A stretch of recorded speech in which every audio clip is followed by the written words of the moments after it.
Olá! O tema de hoje é como escrever biografias. Não saia daí, daqui a 20 segundos você vai saber como.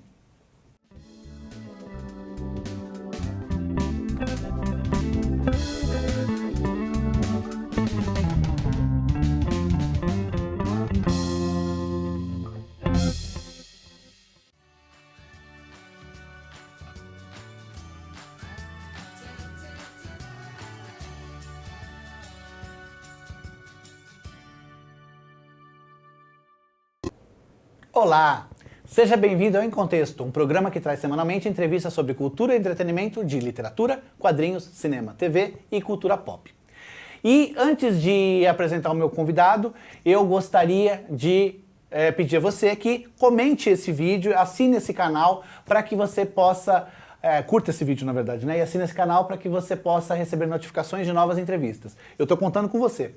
Antes de apresentar meu convidado, eu quero agradecer o pessoal do Estúdio Geek que me presenteou com essa camiseta maravilhosa de Chewbacca. Olha que coisa linda aqui. Eu gosto muito de Chewbacca, viu? Muito carismático, eloquente. Gosto das palavras dele, as frases de efeito que ele tem. Muito legal. Se você não conhece o Estúdio Geek, vai conhecer agora. O Estúdio Geek é um conceito de qualidade em produtos nerds. Todos os itens vendidos em suas lojas físicas e em sua loja virtual são criados em parceria com grandes marcas e estúdios internacionais. O resultado são produtos de alto padrão licenciados oficialmente. Acesse estudiogeek.com.br e conheça esse conceito. O meu convidado é o jornalista e biógrafo Gonçalo Júnior. Tudo bem, Gonçalo? Olá, Edson. Tudo bem? Prazer ter você de novo. Não aqui é a primeira vez, mas ter você de novo no mesmo ambiente que eu. Eu tentei consertar aqui, porque a gente sempre se encontra em eventos, né? Sim. Sempre nos eventos. E você tem deixado de ir a eventos também, porque muitos livros para poder escrever, né? Já são 30 aí? Uns 32 por 32 livros, né? E boa parte biografias também, né? Isso. Legal. Acabei seguindo por esse caminho. Legal. Então vamos lá, vamos falar desse assunto então. Vamos. São biografias mesmo, são quantas? A maioria, de certa forma, porque eu diria que umas 15 pelo menos. Tá. Porque às vezes você trata de um assunto, mas, por exemplo, a Guerra dos Gibis ou O Homem Abril. A Guerra dos Gibis, na verdade, é a história de dois editores. Então vamos colocar na tela as capas, aí a gente já vai falando. Isso. Coloca para mim o videozinho. Então, esse aqui é O Homem Abril. O Homem Abril é a história de Cláudio de Souza, que era secretário particular de Victor Tivita, que está ao lado dele. E Cláudio de Souza, ele trabalhou na Abril durante 25 anos. Então, no período em que a Abril foi erguida, se tornou um império editorial, ele foi um dos personagens principais dessa história. Então, a partir da história dele, da história de uma pessoa aparentemente não importante, que sumiu da história da editora, não se falou nele, eu conto a história da empresa. Empresa inteira. Empresa inteira. Ele ficou lá por 25 anos, eu acabei contando 50 anos de história. E o Guerra dos Gibis, que você mencionou agora? Então, o Guerra dos Gibis, ele conta a história de dois editores, Adolfo Eisen e Roberto Marinho, como eles desbravaram o mercado editorial e trouxeram as histórias em quadrinhos para o Brasil nos anos 30 e foram muito censurados por isso nos anos 40, 50 e 60. Então, na verdade, o livro fala de uma guerra editorial de dois amigos que se tornam inimigos, que depois se juntam para combater a censura aos quadrinhos. Legal. E Benício criou a mulher? Benício é como o nome diz, né? Criou a mulher. Ele é o papa da pin-up brasileira, o cara que criou cartazes de cinema na época da porno chanchada, fez os cartazes dos Trapalhões. Ele brinca-se, né, que ele inventou Sônia Braga, inventou... Entendi, eu já vi alguns cartazes com a porque arte dele. ele fazia aquelas mulheres menores, pequenas assim, mulherões, né? Então, Entendi. Ele dava aquela sensualidade que às vezes algumas não tinham. E esse aqui que eu acho que é o mais famoso deles, que é a versão brasileira Herbert Richards. Esse livro, Herbert Richards, ele era um cara avesso à publicidade. Como eu trabalhava na Gazeta Mercantil, ele lia a Gazeta Mercantil, um dia eu liguei para lá e falei assim, perguntei para a funcionária, Herbert Richards é uma pessoa ou uma instituição, uma empresa? Ela falou, não, é uma pessoa, é o dono daqui, é o meu chefe, posso falar com ele? Ela perguntou, eu me identifiquei como jornalista, ela falou assim, olha, ele não gosta de jornalistas, mas espera um momento. Aí ele me atendeu, porque ele lia a Gazeta Mercantil. Daí nasceu uma amizade de 10 anos, de incontáveis conversas, pelo menos 5 idas ao Rio de Janeiro, e ele me confiou a história da vida dele. Que legal. É um livro que para você ler... Ele contou para você a história e você... A gente foi fazendo entrevistas. Então, é muito raro você encontrar informações sobre Herbert Richards além desse livro. Que legal. Porque ele não gostava de dar entrevistas. Então já que você tocou nesse assunto, o que é mais difícil? Você fazer a biografia de alguém que já morreu ou de alguém que está vivo, né? Ou que está vivo e que te dá essas entrevistas, ou então aquelas pessoas que nem te atendem? Como que é? Eu prefiro os mortos. É mesmo? Os mortos não falam. Pelo menos os mortos não te atazanam. Mas ficam as famílias, né? E as famílias também são um problema. Mas antes das famílias, a pessoa, quando ela está viva, ela pede para você, por exemplo, mudar alguma coisa, que você descobriu que era diferente? Como que é isso? Eu tive 2 experiências nesse sentido, que é Benício e Herbert Richards. Os dois amaram as suas biografias, entendeu? Eles não eles chegaram a ver as biografias? Chegaram. Seu Herbert estava muito doente, com problemas renais graves, mas ele leu o livro todo, aprovou. Eu falei, não foi uma biografia chapa branca, eu não faço biografias chapas brancas, então, da Editora Abril, eu não fiz para arranjar emprego na Editora Abril, entendeu? Mas também não é um livro sensacionalista para detonar Abril. Ele conta a história das revistas. No caso de Benício, Benício e Herbert Richards, eles foram entusiastas da ideia, entendeu? Eles gostaram, eles ficaram felizes, eles me apoiaram, deram todas as informações possíveis e nenhum pediu para olhar antes ou fez censura. Então eu me considero um felizado nesse sentido. Os outros eram personagens mortos, né? Roberto Marinho, Adolfo Eisen, Alceu Pena, Rubem Alves, Assis Valente, todos esses foram personagens mortos que eu peguei. Aí as pessoas que estão nos assistindo podem falar assim, mas você perde muita informação sem a pessoa viva. Eu não acredito muito nisso, eu acho que elas tendem a manipular, a manusear a própria história para que ele se torne simpático, que ele seja um personagem simpático. Então, você perde por um lado, mas ganha pelo outro, que é a liberdade de escrever, né? E as famílias? Você disse que teve algum problema? Eu tive um problema seríssimo com a biografia de Alceu Pena, que era um cartunista, quadrinista da revista O Cruzeiro. Não tinha como eu não falar sobre a homossexualidade dele. E ele era uma pessoa muito discreta.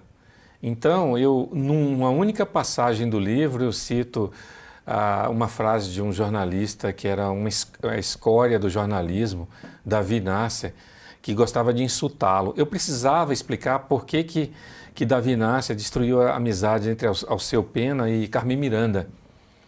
E essa frase, ela falava da homossexualidade de Alceu. Eu só citei isso. Mas o Globo fez uma matéria grande e começava o texto assim, homossexual, Alceu Pena, nossa, era assim, assado. Deu totalmente uma notícia sensacionalista, né? Rapaz, eu passei a ser bombardeado por parentes, ameaçado de processo, de suspender a circulação do livro. Felizmente, uma ala da família, cabeça aberta, que não via nada demais, nenhum problema dizer que ele era homossexual, inclusive um parente muito influente dentro do clã dos Penas, ele conseguiu contornar a coisa. Mas esse livro me deu o prêmio Jabuti. Que legal. E aí me rendeu insultos por causa disso. No dia que saiu o resultado, eu recebi e-mails da família, do lado contrário da família, me insultando assim. Mas aquela frase popular, prego que se destaca é o que leva a martelada, né? Pois é. Ô Gonçalo, como é que você escolhe uma pessoa para biografar? Como é que uma pessoa se torna relevante para que se faça uma biografia dela? A única biografia que eu fiz por encomenda, mas depois eu me interessei muito pelo personagem, foi a biografia do escritor Rubem Alves. Um filósofo, um ex-pastor, Um cara que é ele muito... é referência na escrita de crônicas. As crônicas modernas têm a ver com as primeiras que ele escreveu. Também virou uma referência em educação, né? Ele sempre foi um crítico muito ferrenho do sistema educacional brasileiro. Então, esse cara tinha muita história para contar. Como eu escolho um personagem? O personagem, para ser biografado, ele tem que ter feito algo extraordinário. Outro dia me fizeram uma pergunta parecida, eu respondi o seguinte: eu adoraria biografar aquele mendigo que foi morto na Praça da Sé no ano passado, tentando salvar uma garota. Todo mundo se lembra disso. Aquele em frente da Catedral. Da Catedral, né? Da Sé. Ele tinha um louco armado com a arma apontada para uma moça. O mendigo veio por trás, tentou salvá-la, levou alguns tiros, inclusive um tiro no rosto, a queima-roupa, e morreu ali. Ele teve um momento apoteótico, trágico, fantástico para uma biografia. É possível você escrever 100 páginas do último dia na vida daquele cara.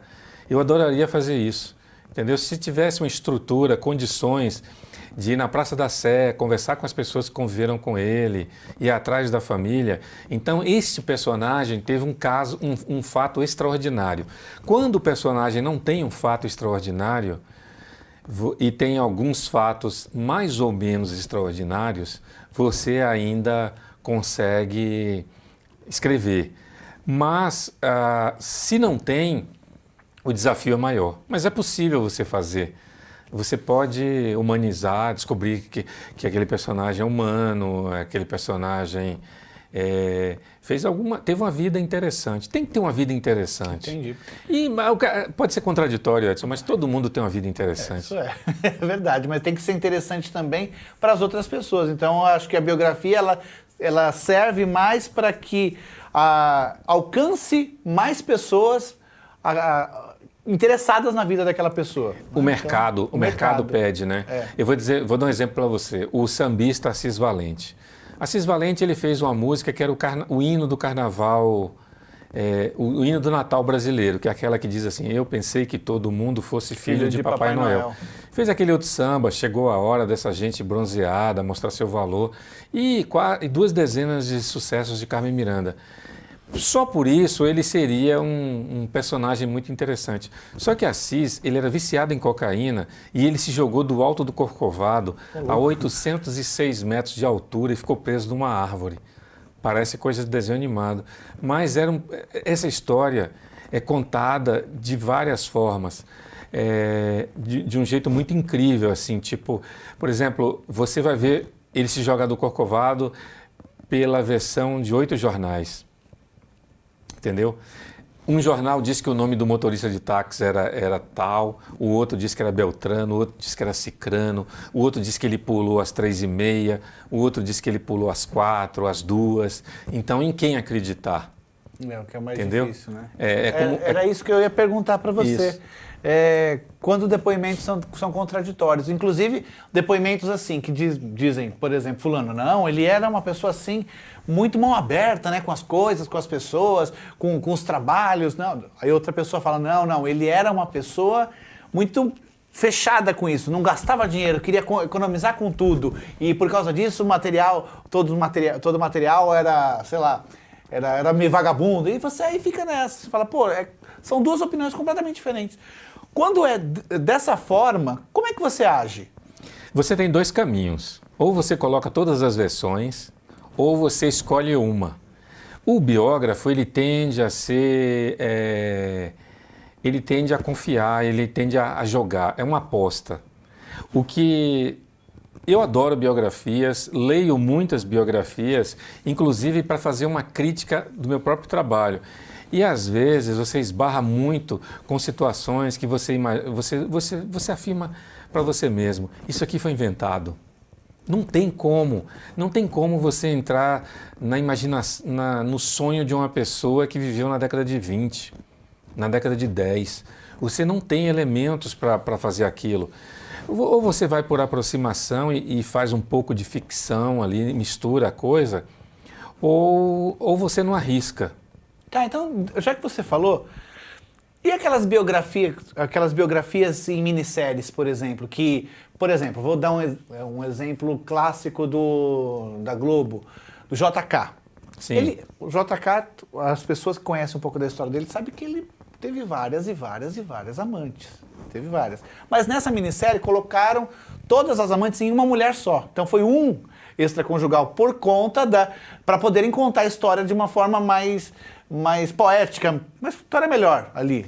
Não, no caso de JK, me parece que teve até um problema mais grave. Houve uma resistência da neta, algum parente que chegou para autorizar, tinha essa questão delicada da amante que ele manteve durante uns 40 anos.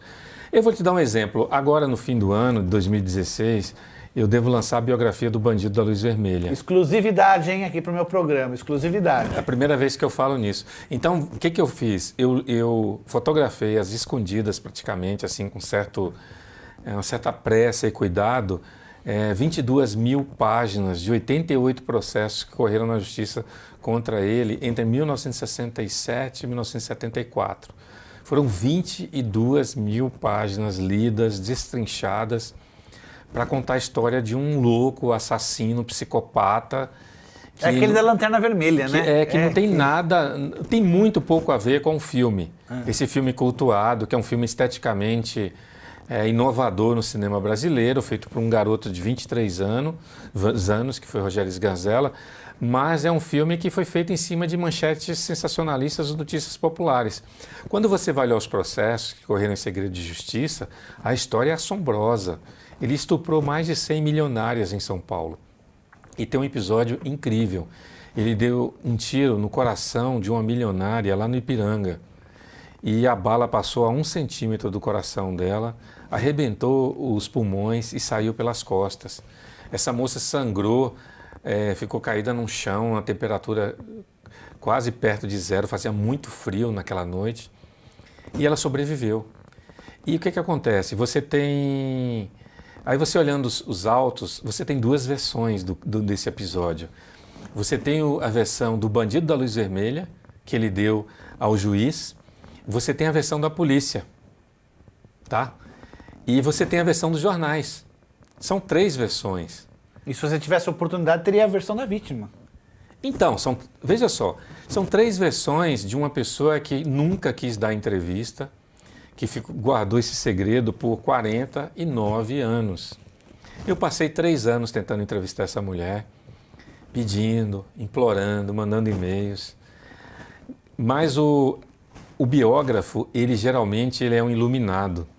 É aquela história, você corre tanto atrás de uma coisa que ela vem te abraçar, né? Pois não, por acaso eu não estive diante da cunhada dela, e essa cunhada convenceu ela. Nossa. Graças a uma pessoa que intercedeu, ela topou da entrevista. Aí ela me deu a 4ª versão da história. Puxa vida. Então eu tinha a versão da polícia, a versão dos jornais, a versão do bandido e a versão dela. E todas contraditórias. Muito contraditórias. Aí no final da entrevista ela falou assim, você podia entrevistar seu Farid, que foi ele que salvou a minha vida. E quem é seu Farid? Seu Farid é um senhor de 87 anos, que tem 2 metros de altura, é um armário, e me contou a 5ª versão diferente. Nossa. O que fazer? Você vai misturar tudo, apostar nessa? Não.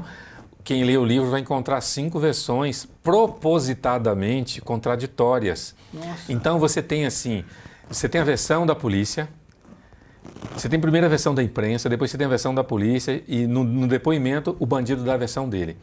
O livro acaba com a morte do bandido.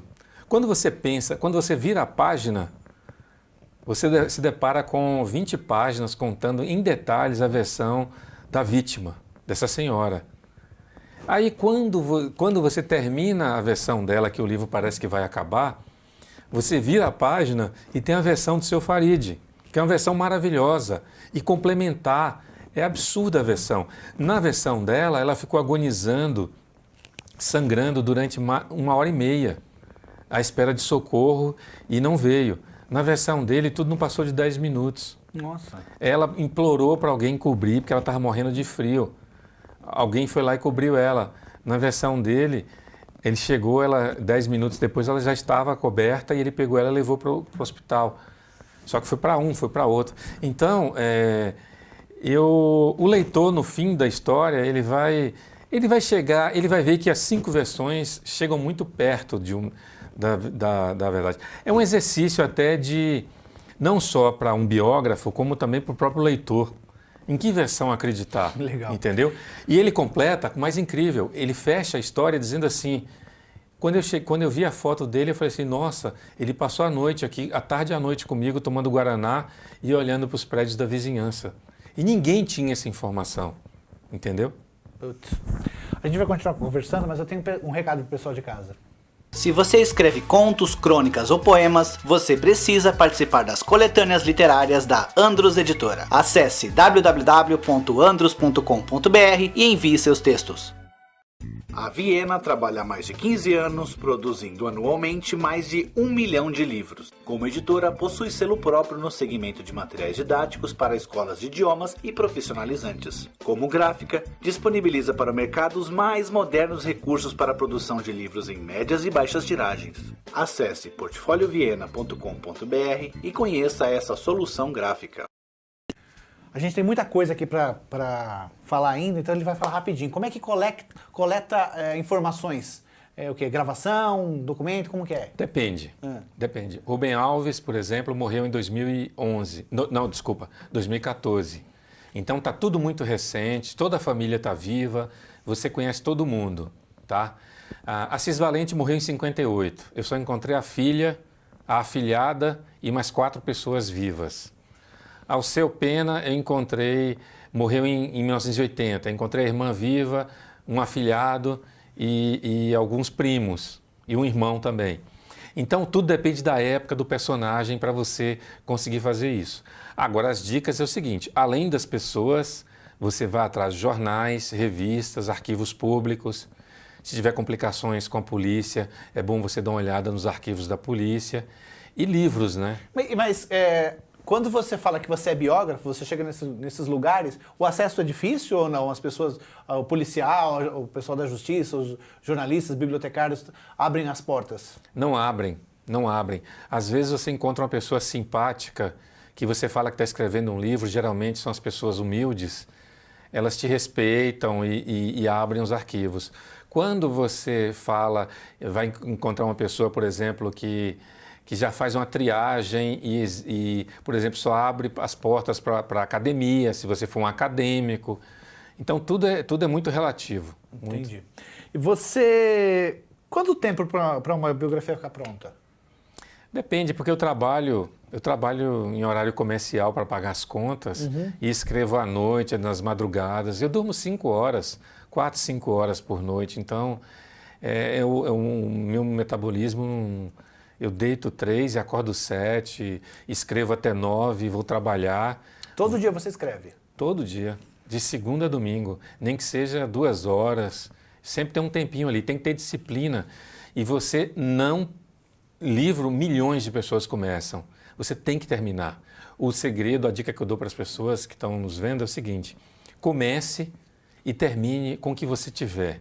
Depois você vai melhorando, aprimorando, reescrevendo, isso, entendeu? O importante é você chegar ao final, você vê que está ali, o esqueleto está montado. Certo.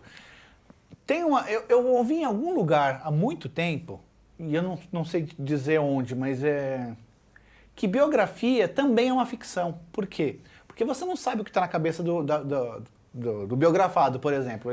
Aquilo que você falou, às vezes ele fez uma doação muito grande para os pobres, não sei o que, não sei das quantas.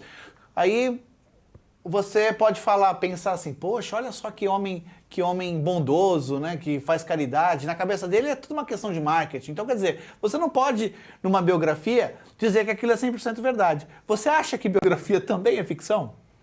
Não acho. Não acho? Não acho, porque isso aí é uma obsessão para mim. Mas, como eu falei no início, às vezes você está lendo e você percebe que alguns biógrafos, eles preenchem lacunas com cera, entendeu? Com gesso. É uma coisa que você, pela superfície, você não nota. Você acabou não respondendo. Eu perguntei das biografias. das biografias em minisséries, por exemplo, que usa-se alguns artifícios estéticos para melhorar a história ali, então para facilitar a história. No caso que eu falei do JK, que eram várias amantes, que foi concentrada numa única amante lá, para facilitar a história. Você é a favor disso ou não? As biografias televisionadas ou de cinema, elas são irresponsavelmente vendidas como verdades. E eles fundem personagens, a biografia... Cria outros, a cinebiografia de Tim Maia, por exemplo, é muito clara nesse sentido, tem 5 ou 6 personagens num só. Isso é um total desrespeito à memória, à história, porque os roteiristas, eles fazem qualquer negócio para tornar uma história interessante. Eles mentem, eles manipulam, eles deturpam. Então, é difícil, porque as pessoas acabam acreditando em tudo que está ali, né?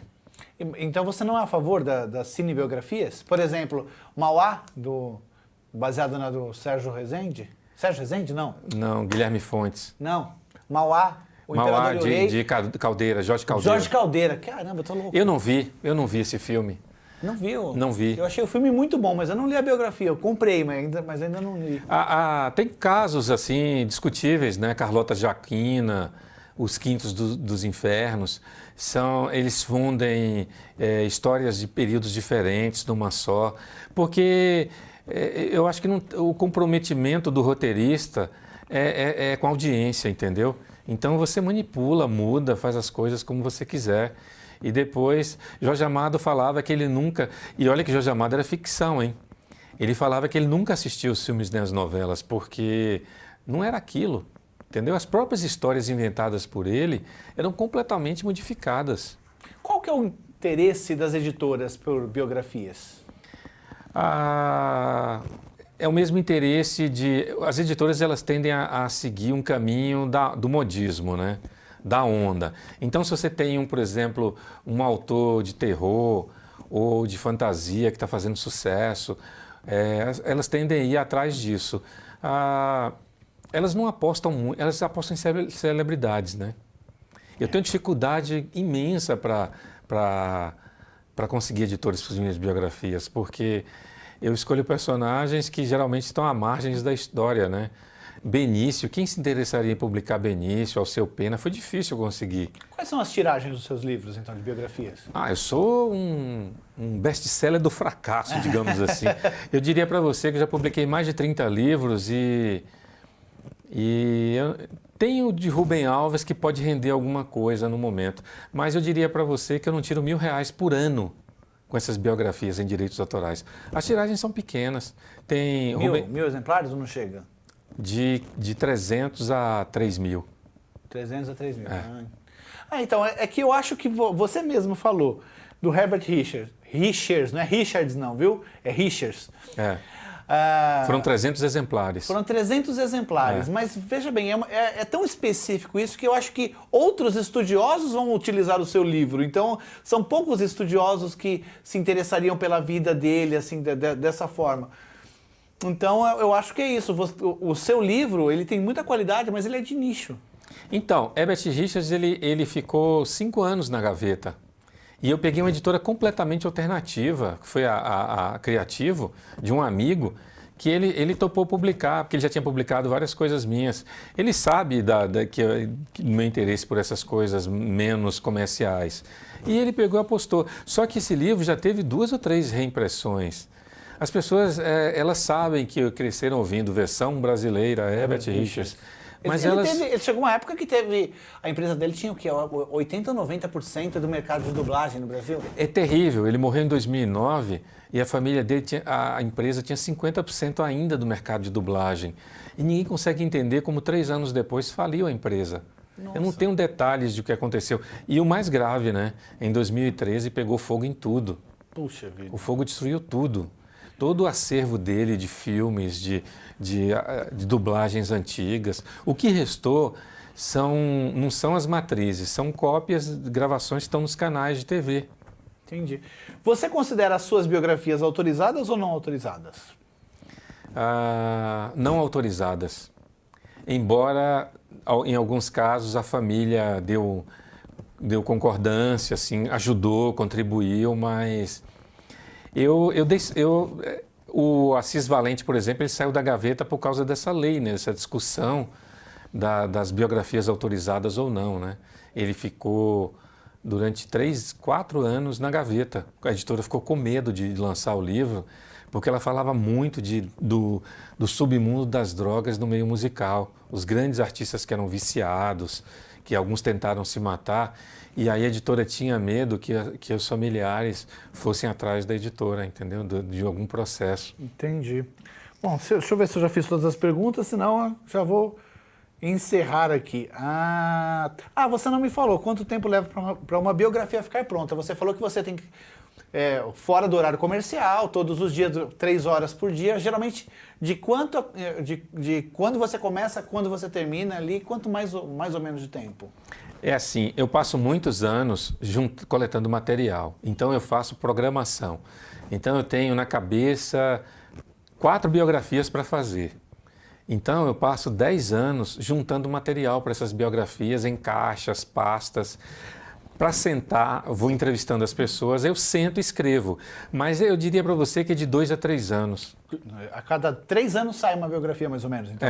2 anos. Entendi. 2 anos. Bom, aí o que acontece, Edson? Elas ficam muito tempo com os editores. Então as pessoas, por exemplo, eu fiquei 10 anos escrevendo livros sem publicar. Então a conta pode não bater, né?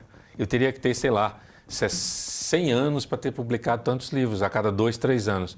Acontece que eu fiquei muito tempo escrevendo e continuo com livros na gaveta. Eu tenho 2 ou 3 biografias que ninguém se interessa em publicar. Quais? É uma história de um cara que fazia capas de livros na época da ditadura, que foi um editor importante, Eugênio Ist, que era um austríaco, judeu austríaco. Que vivia no Brasil mesmo. Vivia, fez o pif-paf com Milor Fernandes, foi perseguido. E eu herdei, inclusive, mais de 5.000 documentos dele. Nossa. E tem até carta da Rainha da Inglaterra no meio para ele, dando parabéns pelo trabalho dele. Fui editor da Playboy americana, amigo de Ziraldo, desse pessoal todo. Esse é um. E ninguém se interessa em publicar, porque acha que um livro sobre um capista de livros, um editor de revistas, não interessa. Tem a biografia de Álvaro de Moya, que está pronta desde 2000. Mas ele está vivo. Tá, Moya tá. E Rodolfo Zala, que morreu tem 15 dias. É verdade. Então eu tenho essas 3 biografias.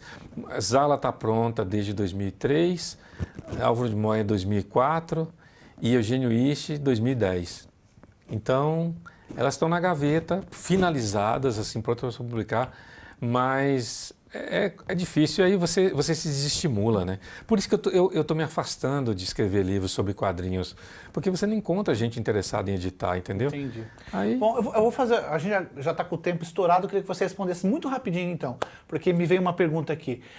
Financiamento coletivo não te interessa para poder publicar seus livros? É uma ideia que eu estou amadurecendo. Legal. Eu estou cada vez mais pensando nisso. Eu tive essa ideia aqui porque eu vi um vídeo justamente do Jorge Caldeira. Ele vai fazer um financiamento coletivo para o trabalho dele. Ele disse que ele não acumulou dinheiro, né, na vida dele, acumulou conhecimento, um monte de coisa. No vídeo dele ele fala. Então, muita gente acredita no trabalho dele, então agora ele vai começar a fazer financiamento coletivo. É o lado bom da coisa quando você tenta construir uma trajetória, fazer trabalhos que as pessoas te respeitem.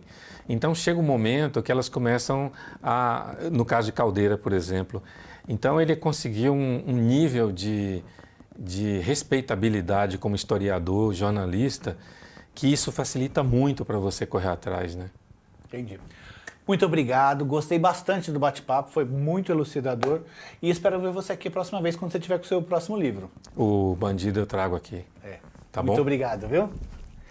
E aí, você gostou também da entrevista? Então deixa aqui o seu comentário, tá? E não esqueça de curtir o vídeo e assinar nosso canal para receber notificações de novas entrevistas. Espero você na próxima entrevista. Tchau!